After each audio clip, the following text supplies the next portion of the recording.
Today, on an all-new Dr. Phil, abused for years by her stepfather. Your mother walks in the room, and he is where? On top of me, in my bed. I don't recall walking in on anything. How can a mother not remember? You don't recall any of the sexual abuse. I was like, Mom, we need to get out of here. And he said, just suck it up. I would never say that. You're the one that doesn't remember. I do. Let's do it. Have a good show, everybody. Here we go. I hate to see people suffering, and you've hurt long enough. Stand by, Dr. Phil. Ready, free, take. I'm going to get you the help that you need. This is going to be a changing day in your life.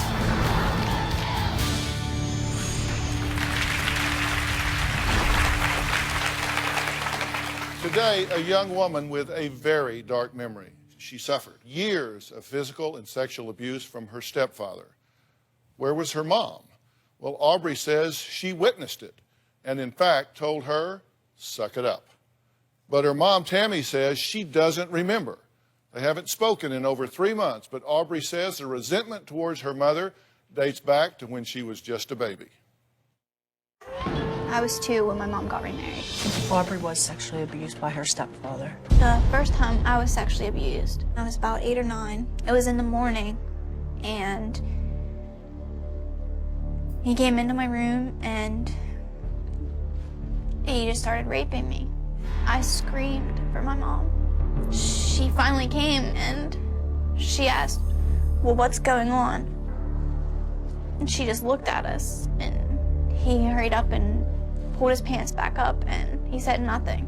She just looked at me, and she said, okay, well, why don't you just come to bed? And she turned around and left. I don't recall any walking in on anything.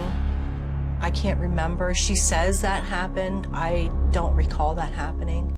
My mom has walked in on him sexually abusing me. I could count the times on both hands. There was one time he laid me down on the living room floor, and she ended up walking through and asked what's going on, and he pulled his pants up and said nothing. And she just went to the bathroom, and I followed her, and I laid my head on her knees and cried. And she just said, you just have to suck it up. And that was the last time I even tried talking to her. I don't recall Aubrey crying on my lap. There came a time when he convinced my mom that I needed to be in homeschool. Then the sexual abuse was every day. I don't remember any red flags going up at all. I put most of my blame on my mom for not protecting me and stepping up and being a mom. Aubrey's mother, Tammy, says she never had any idea what her daughter was going through, despite the allegations she makes about also being abused. A year after we were married, the violence started. One time he had choked me out, and I woke up with him giving me mouth to mouth. He has almost put me through windows, threw me over couches. When my mother and stepfather were together, it was completely violent. There was this one time I was 2. He was extremely drunk. They were screaming at each other, and he caught me and grabbed me by my neck, carried me up the stairs, and threw me into my bedroom. I remember Aubrey's stepfather being abusive to her when she was 4, and then again maybe when she was 7 with spankings. I remember one time he was going to spank her, and she was throwing a temper tantrum, and at that time that's how we disciplined, was spankings, so I didn't see a problem with that. And there was another time I remember that he was going for her, and I stepped in. That's when I took the beating for her. My mom would always see the physical abuse and see me get hurt. She never stepped in to stop it. I subjected myself to a lot of abuse because most of the time Aubrey's stepfather was wonderful with her. He was the perfect stepfather. He did science projects and four-wheeling and playing in the snow, everything that I wanted her to have with a dad. I have had chairs thrown at me. I've been thrown into walls, slammed and pushed onto the floor. I don't think Aubrey's making anything up. I have a hard time remembering things, and I don't know if it's because of my abuse that I don't remember things. Well, Tammy did not press charges against her ex-husband, Michael Terry, for the alleged abuse she claims she suffered. However, Aubrey did press charges on February 27th of 2013. Michael Terry pleaded no contest to 2 counts of aggravated indecent assault and 2 counts of statutory sexual assault. He was sentenced to 6 to 12 years in prison. So you did press charges, and are you glad you did? That was probably one of the hardest things I've ever done, but looking back now, it prevented abuse for other girls. Did you think it was the right thing for her to do? Yes, definitely it was. It helped her a lot doing it on her own. Tell me what your problem is with your mother here. I just have a lot of rage and anger.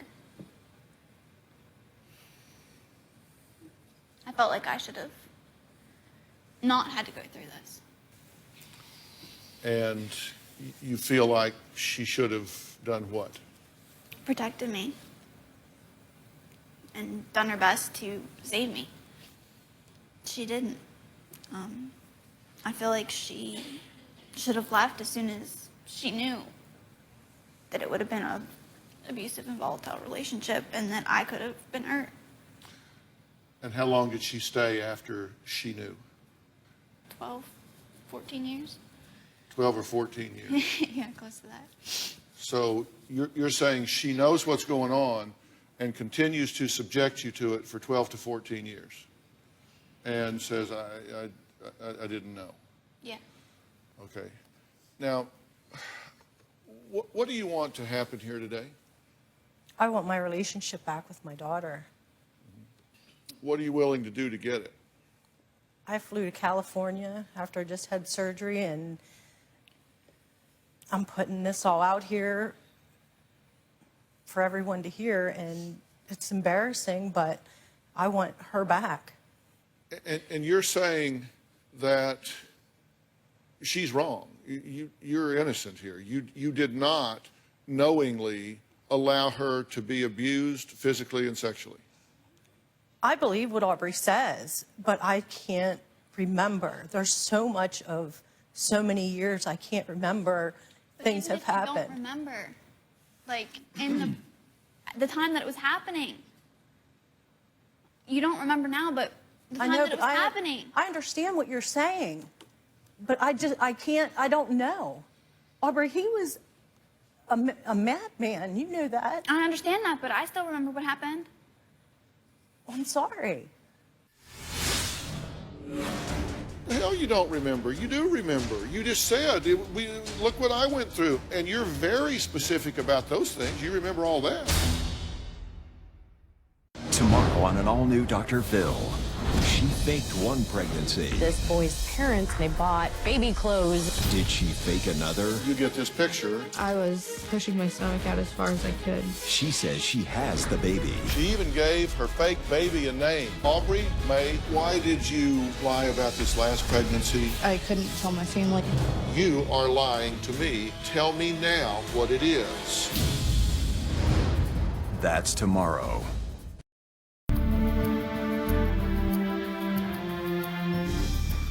I asked you what you're willing to do it, to get this relationship, and I got a very different answer than I was hoping for, but I'll work with your answer. You said, well, I flew to California after surgery, and I'm putting all this out there, and it was all about you. You didn't say anything about her. It was all about you, but I'll work with that. You did all of that. You came all of this way. You went to all of that trouble. You need to look deep within and have an authentic exchange with your daughter here, or this is not going to get better. I know. That's why I'm here. You have to have an authentic exchange with her. And I have to tell you, I've been in this profession over 35 years. When I practiced, my emphasis much of the time was on brain function, brain and central nervous system.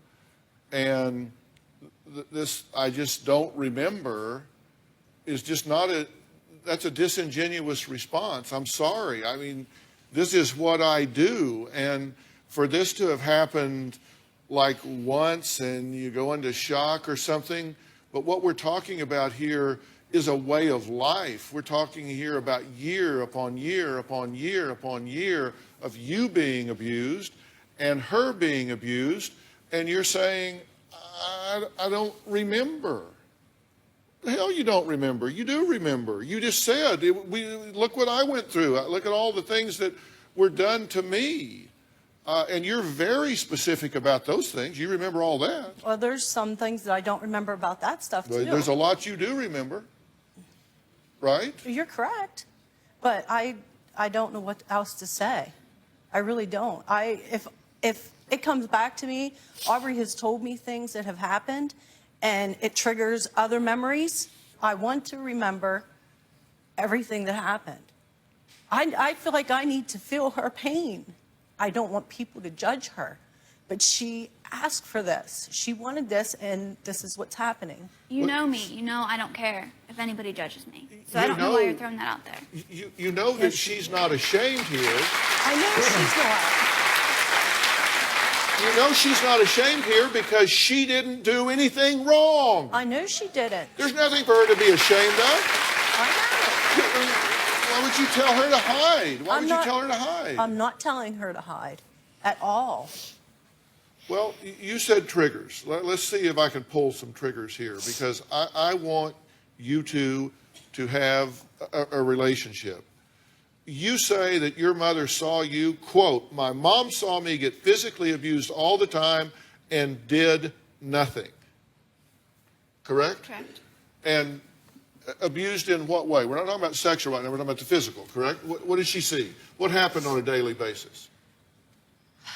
I wouldn't say a daily basis, but whenever he was mad or drunk, usually they would coincide. I remember one time when I was 2, being taken up the steps by my neck and thrown into my bedroom. She was there and she called the cops, but she stayed. Okay, you knew something happened to her that day, right? Yes. Do you recall that? Yes, I do. And you called the police? I called the police. He was drinking, yes.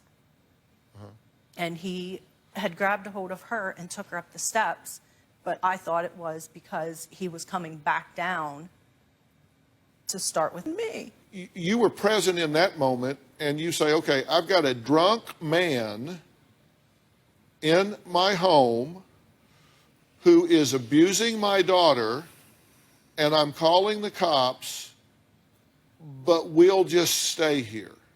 We'll stay here. I'll let her continue to be exposed to that. She has a problem with that. She wants to hear your thought process on why that would be okay for you to continue to expose herself to that man after even one time, let alone 5, 10, 15, 20, year after year after year. Why was that okay with you? It wasn't okay. What was more important to you than protecting your daughter? It wasn't. I called the cops, and they came. I ran over to the neighbor's house and called the cops. But you stayed. Yes, I stayed. She's asking the question, what was more important to you than getting her away from an abuser? She just wants to know what she came in second to. Second to him killing her and me. But look now, we got away and nothing happened. Well, but I wanted to hear that. Are you saying that you felt like I'm trapped here, I can't get out? Yeah, because I felt like if we'd left, he was coming after us, which many a times he has. But you had the police there to help you. They just took him off the premises, and then I knew I wasn't safe. So before they even got around the corner, he's sneaking up the backyard and back in the house. And so you call the police again, right? There was no reason. They don't do anything. Up next, you might not believe where Tammy worked at the time her daughter was being abused. And it really makes her daughter wonder how on earth she could not have known what was going on. We'll be right back.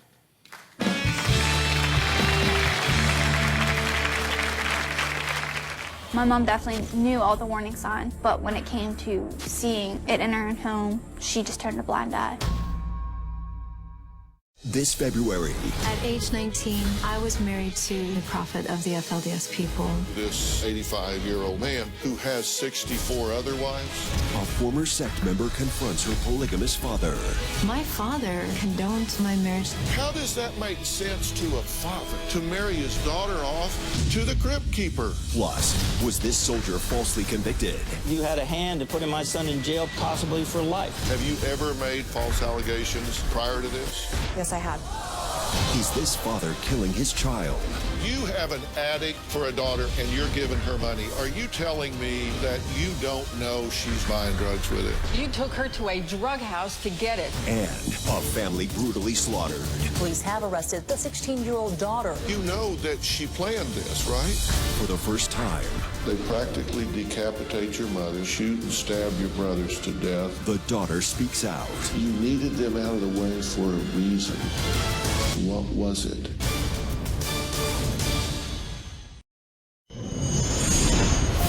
Whenever we went to court and I had to testify, I specifically asked that my mom was not allowed in the room. I had to sit out in the waiting room. She wasn't ready for me to hear everything that he had done to her. A part of me wanted to focus on putting him away, and if I knew she was in the room, I might focus on her and get angry with her when I shouldn't be angry with her. I wanted to be angry at him. Tammy says no matter how hard she tries, Aubrey will not accept her apology. Aubrey says from the age of 8 until 16, she was sexually abused by her stepdad. She says her mother was never around to protect her. Now, Tammy says she was busy working 2 jobs and going to college at the time and had no idea what was happening at home. The thing that I hold the biggest grudge against my mom for is that while this sexual abuse was taking place, she actually worked in a group home for sexually abused girls that were my age. I was a shift supervisor that planned group therapies. A lot of the girls were in gangs. It was a different kind of sexual abuse. None of the girls that I worked with, I don't believe, had any close family members do that. They were in foster cares, and that's when a lot of the abuse happened. My mom definitely knew all the warning signs. She worked with girls like me, but when it came to seeing it in her own home, she just turned a blind eye. So you say it was a different type of abuse, so you weren't necessarily sensitized to this happening in your home. Yeah, I would never have guessed anything like this would ever happen in my home. What's the #1 sign of sexual abuse? Cutting. Okay, but that, You saw it. you told me they were scratches from riding four-wheelers. On my wrist. No, you didn't have them on your wrist. You I had them on my shoulder. wrist. I was washing the dishes one day and you said, "What's that?" You had them on your shoulder.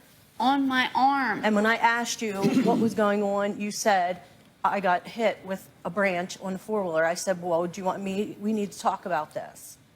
And you said, no, I'm going to stay with him. And you made me leave. You asked me if I just wanted to talk to him because you felt that I was closer to him. Yeah, because you always were. You always never wanted me around at all. You always kicked me to the curb. You never wanted me there. Because I was mad. You should have saw. Were you jealous of her relationship? Not jealous that way. It's just like I was working all this time and going to college, and I wanted a family, and it just seemed like it was her and him, and then I was just thrown to the wayside. So you were jealous? Huh? You were can say jealous. yes.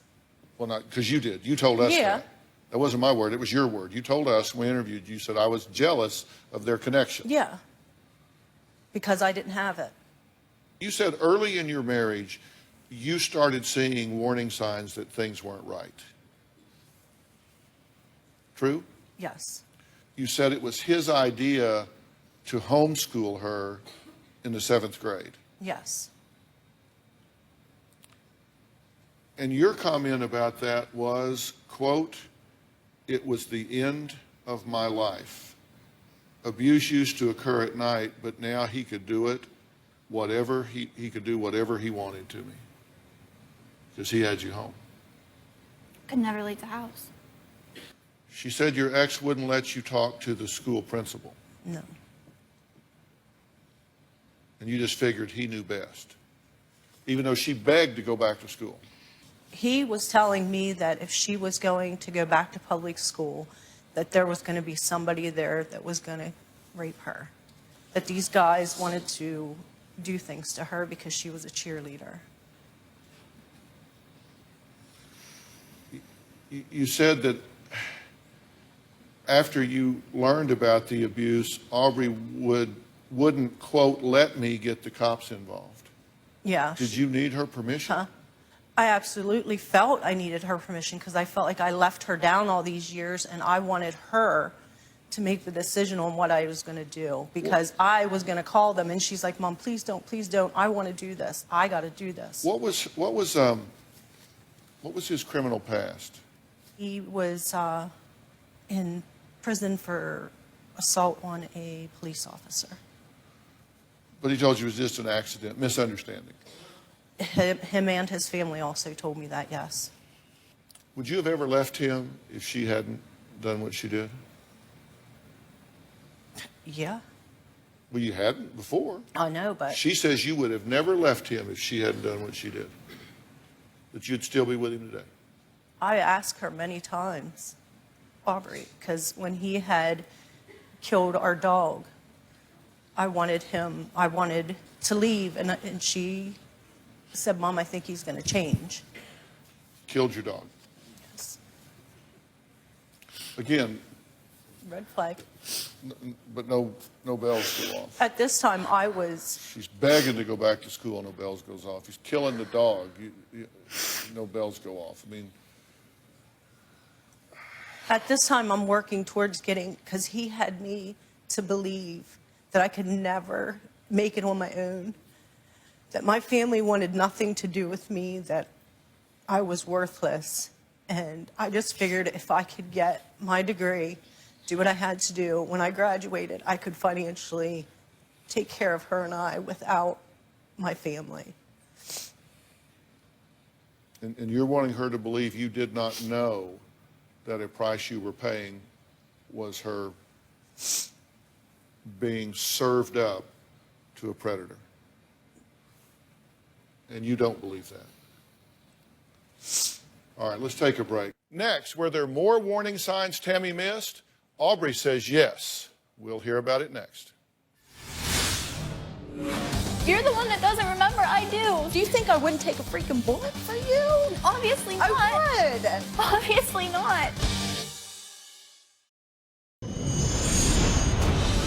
The end of my freshman year, I started developing a plan to leave. That was the biggest step in my life, and I'll never forget that because I fought him off and waited for him to pass out. And I packed my bags and waited until he left the next morning. I did not tell anybody where I was going or if I was going. I just left.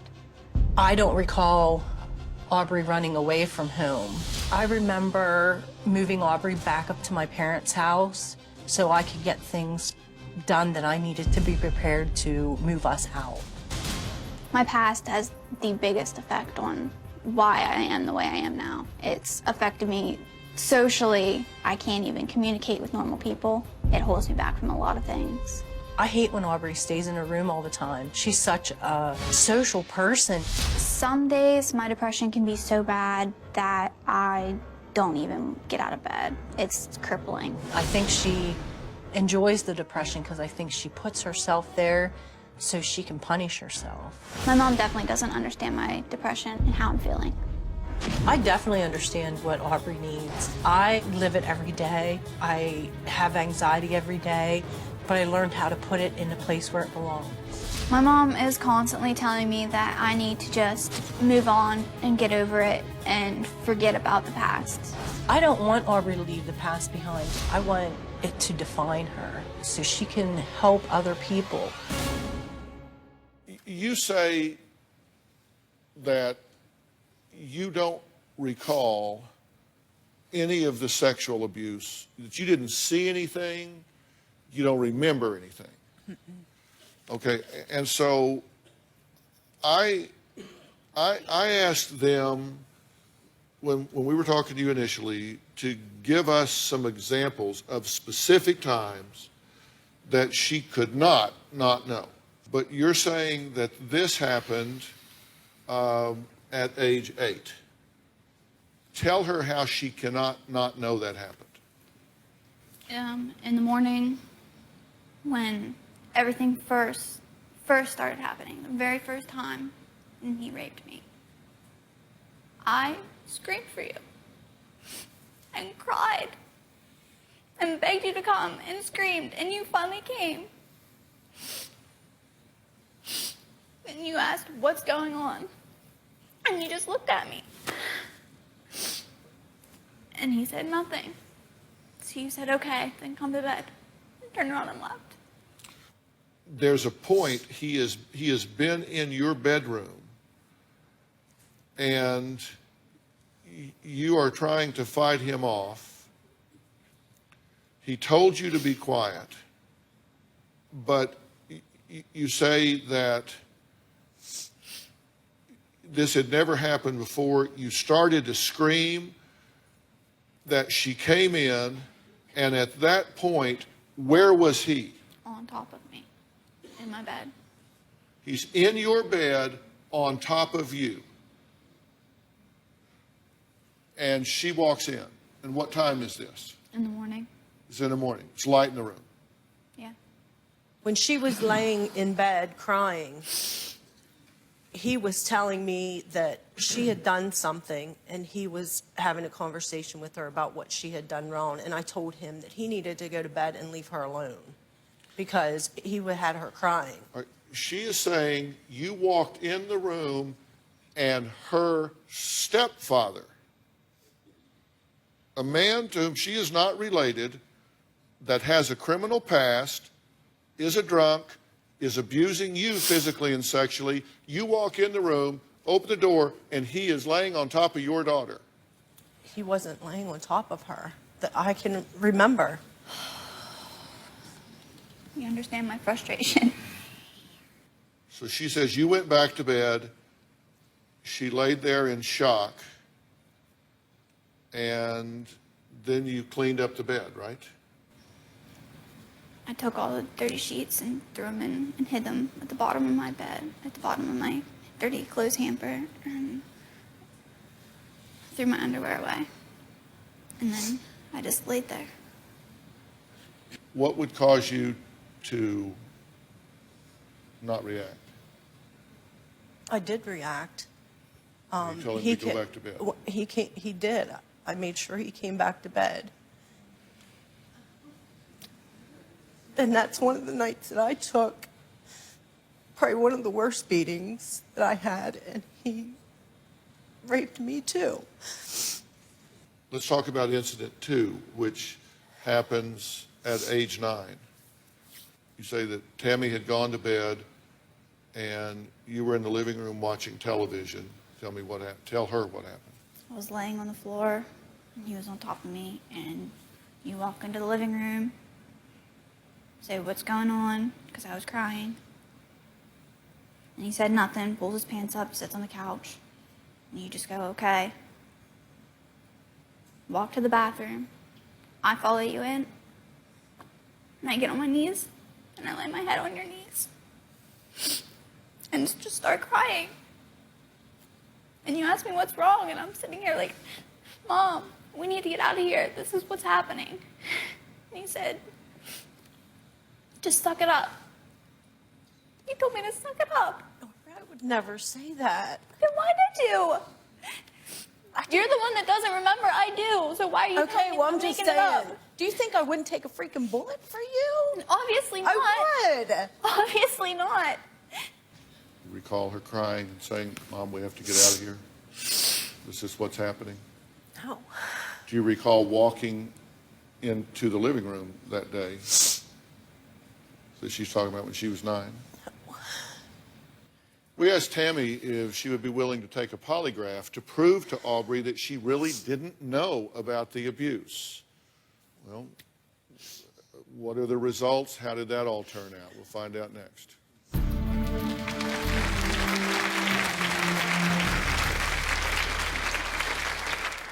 Tomorrow on an all-new Dr. Phil. She faked one pregnancy. Now, You get this picture. did she fake another? You are lying to me. Tell me now what it is. That's tomorrow.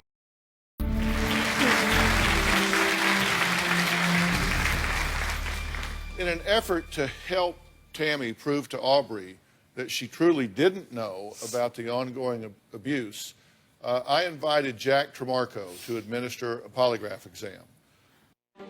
When I first met Tammy this morning when she walked into the room, she was aided by crutches. I asked her if she knew that Aubrey was being molested back when she was a child, and she said no. However, she has since found out. She's afraid that she suppressed some information and just never dealt with it, and that information would come out in the polygraph test and cause her to fail. I explained to her if she's telling 100% truth that she did not know that there was molestations ongoing or that they had occurred, that she would pass the polygraph test. I just want her to know that I didn't know, and I don't need a polygraph. She knows my honesty.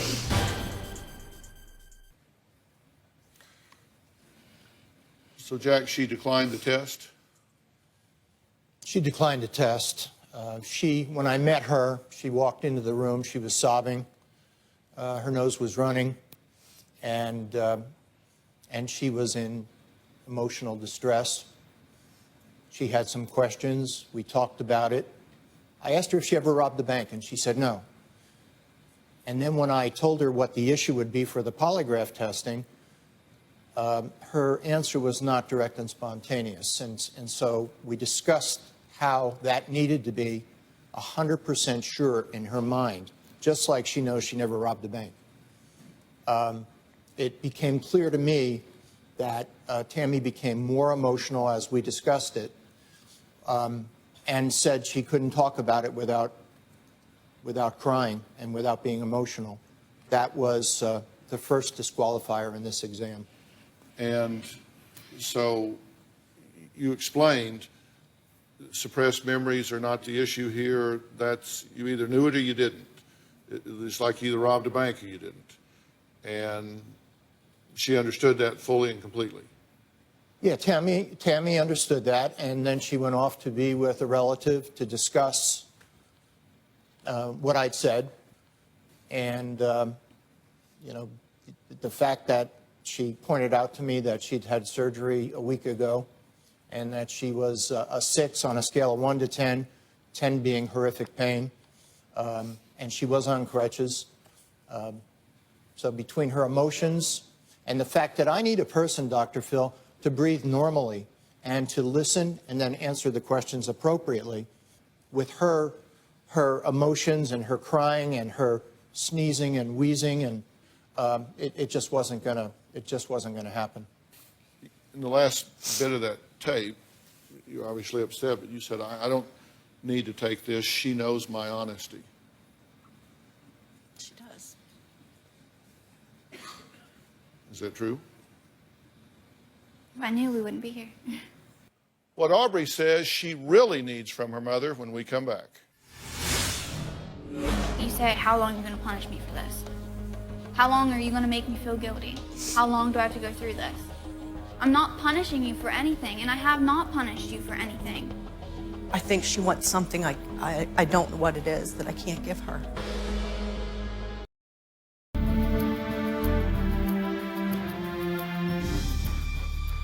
We asked you to talk to us about Aubrey, and you said that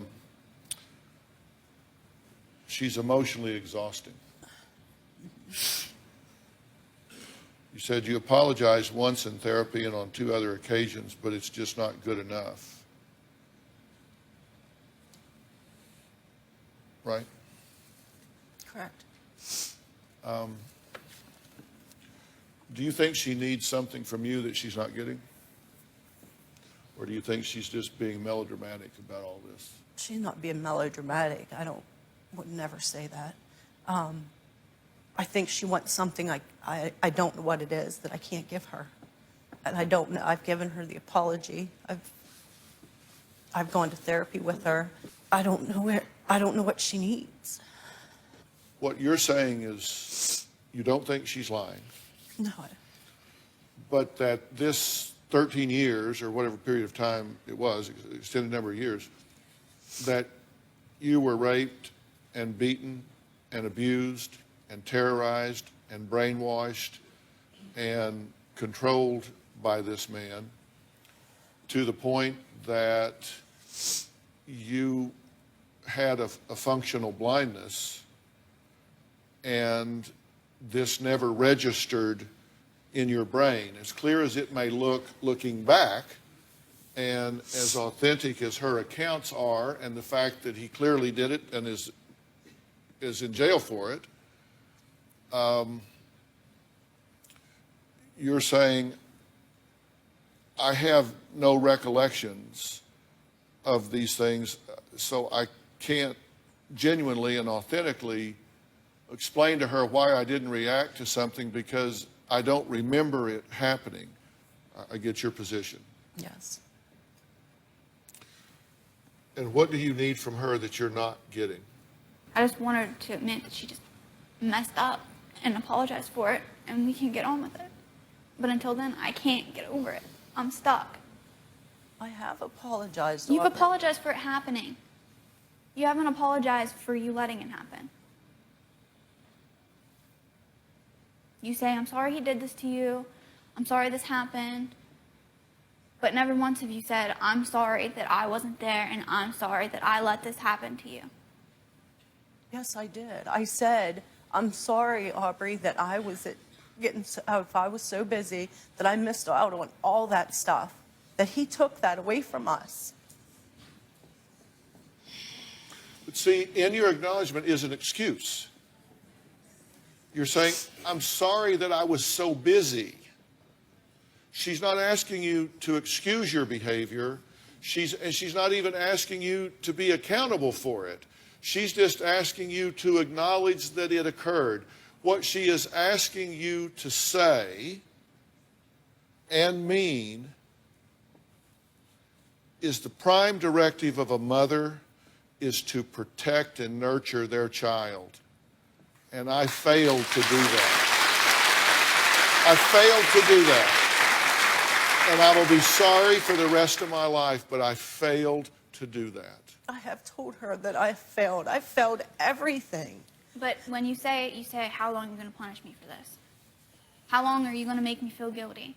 How long do I have to go through this? I'm not punishing you for anything, and I have not punished you for anything. You're taking it out on yourself. Because I failed you. I left a monster in. That's all you have to say to me. I don't need an excuse. I'm not giving you an excuse. You I've told you that I have failed you, Aubrey. I took away your whole life. It wasn't you that took it away. You just didn't prevent it. But I don't feel that, and I never will. I will always feel like it's my fault. Then you understand I'm not punishing you. It's you that's punishing you. You're right. She just needs to hear you say and mean, for whatever reason, I did not protect you, and I get that, and I am truly sorry. No excuse, no explanation. That was my job. I didn't do it. I'm sorry. True? True. It's that simple. I didn't do my job, Aubrey, and I'm sorry.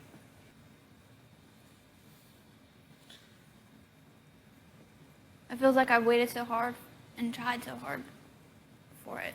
And now that it's here, I just don't feel anything from it. Can I give you a final piece of advice?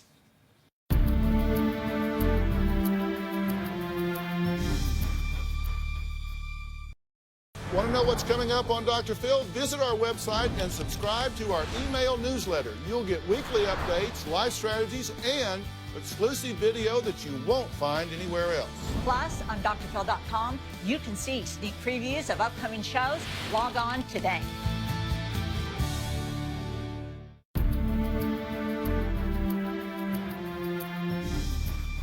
There comes a time when you have to let the past be the past. There comes a time that you have to forgive your mother for any and all of her flaws, fallacies, and failings. And forgiveness is a choice. Your challenge is to look this woman in the eye who, like you, was a victim, who, like you, was brutalized.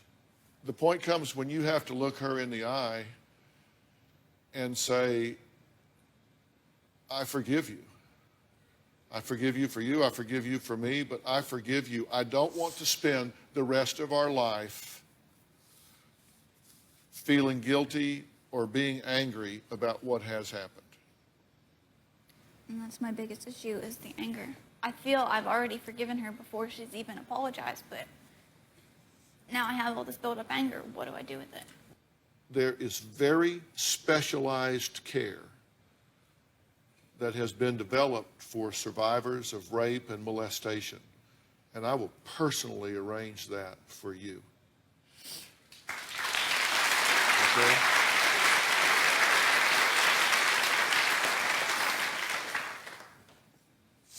And I will personally arrange that for you.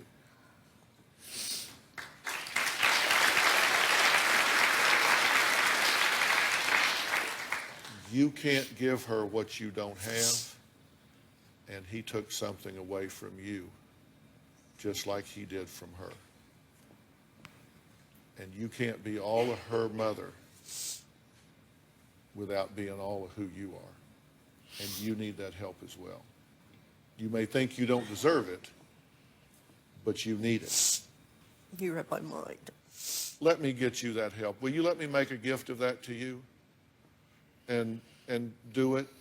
I mean, do it. And you will do this. I want a very happy update from you two at some point in the future, hopefully not too far. All right? I want to thank all of my guests today. A special thanks to Jack Tremarco. We'll see you next time.